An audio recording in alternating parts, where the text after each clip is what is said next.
بسم اللہ الرحمن الرحیم۔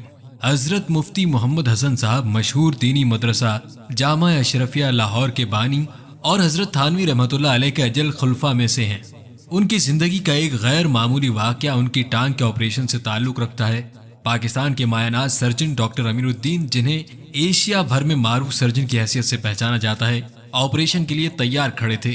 حضرت مفتی صاحب کا قطعی فیصلہ تھا کہ نہ تو انہیں بے ہوش کرنا اور نہ کسی صورت مقامی طور پر کسی دوائی کا استعمال کرنا جو اس خاص حصے کو آپریشن کی تکلیف سے وقتی طور پر بچا سکے۔ حضرت مفتی صاحب نے اپنے عقیدت مند ڈاکٹروں سرجن امیر الدین اور کرنل ضیاء اللہ سے مخاطب ہو کر فرمایا، میں کچھ پڑھنا شروع کرتا ہوں، جب یہ ورد ختم ہو جائے تو تم اپنا کام آپریشن شروع کر دینا۔ اس حکم کی تعمیل کی گئی۔ آپریشن کے دوران حضرت مفتی صاحب ہوش و آواز میں انتہائی پرسکون انداز میں لیٹے ہوئے تھے۔ سرجن امیر الدین آپریشن میں مصروف تھے اور کرنل ضیاء اللہ حضرت مفتی صاحب کی نبض پر ہاتھ رکھے ہوئے تھے۔